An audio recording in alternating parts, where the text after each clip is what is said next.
शिरूर पुरता सीमित नव्हे तर त्यांच्या पक्षप्रवेशामुळे पुणे जिल्ह्यात महाराष्ट्रामध्ये अनेक ठिकाणी प्रत्येकाचे व्यक्तिगत संबंध त्या ठिकाणी असतात। दीर्घकाळ त्यांनी संस्थेमध्ये त्या सगळ्या परिसराचं नेतृत्व केलेलं आहे, त्यामुळे आम्हाला निश्चितच त्या संदर्भातली खात्री आहे। राष्ट्रीय अध्यक्ष नामदार अजितदादा पवार यांच्या निवासस्थानी ज्येष्ठ नेते राज्याचे मंत्री दिलीपराव वळसे पाटील ज्यांचा पक्षप्रवेश लवकरच होणार आहे ते माजी खासदार शिवाजीराव आढळराव, आमदार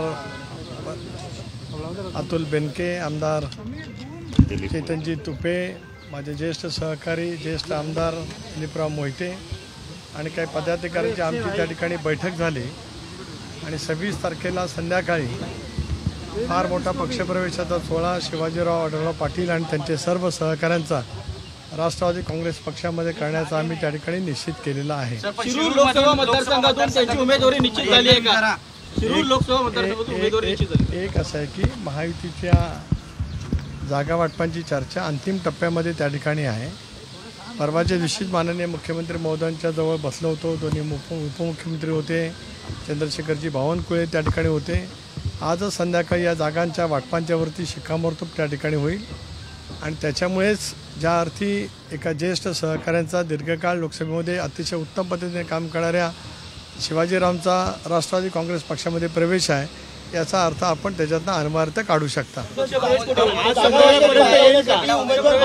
प्रक्रिया आहे ती अजून किती उमेदवारांच्या बाबतीमध्ये होईल? जसं आढळराव तुमच्याकडे आले तसं काही उमेदवार दुसऱ्या पक्षात जातील का? काही दिवस थांबा, थोडंसं वाट पाहायला आपल्याला लागतच असतं। महायुतीने एक निर्धार केलेला की 45+ हे उद्दिष्ट ठेवून देशाचे पंतप्रधान नरेंद्र मोदी यांचं तिसऱ्यांदा पंतप्रधान करण्यासाठी महाराष्ट्राचं योगदान, जो स्वर्गीय चव्हाण साहेबांचा महाराष्ट्र सुसंस्कृत महाराष्ट्र आहे, यामधून महायुतीचे अधिक उमेदवार निवडून आणण्यासाठी आम्ही सर्वांनी मिळून चंग बांधलेला आहे।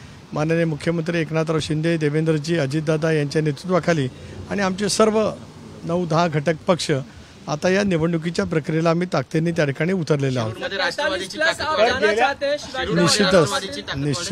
निश्चितच शिरूर पुरता सीमित नव्हे तर त्यांच्या पक्षप्रवेशामुळे पुणे जिल्ह्यात महाराष्ट्रामध्ये अनेक ठिकाणी प्रत्येकाचे व्यक्तिगत संबंध त्या ठिकाणी असतात। दीर्घकाळ त्यांनी संस्थेमध्ये त्या सगळ्या परिसराचं नेतृत्व केलेलं आहे, त्यामुळे आम्हाला निश्चितच त्या संदर्भातली खात्री आहे। तटकरे साहेब, राष्ट्रवादीकडून अमोल कोल्हे यांना गेल्या वेळेस आढळराव पाटील यांना तिथून पराभव झाले होते, मात्र यावेळेस अजितदादांनी ज्या पद्धतीने सांगितलं की अमोल कोल्हे यांचा पराभव होईल, त्याच पद्धतीने आता आढळरावांची उमेदवारी तिथे झाली तर नक्कीच हा पराभव होईल का? निश्चित यावेळेला राष्ट्रवादी काँग्रेस पक्ष महायुतीचा उमेदवार फार मोठ्या फरकाने महाराष्ट्रामध्ये निवडून येत असताना शिरूरमध्ये सुद्धा मोठ्या फरकाने आम्ही त्या ठिकाणी विजय मिळवणार आहोत। पक्षप्रवेश कुठे होईल? पक्षप्रवेश कुठे होणार आहे? परवाच्या दिवशी पक्षप्रवेश शिरूर आंबेगावच्या परिसरामध्ये स्थान ठरेल, सगळे नेते मंडळी आज बसतील, पण मोठा पक्षप्रवेशाचा सुद्धा नेतृत्व सोहळा होईल। जणू काही प्रचाराचा शुभारंभ त्या दिवशी झालेला पाहायला मिळेल। धन्यवाद।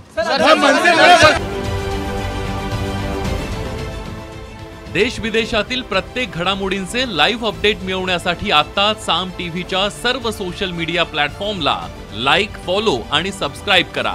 तसंच सर्व नोटिफिकेशनसाठी बेल आयकॉन प्रेस करायला विसरू नका।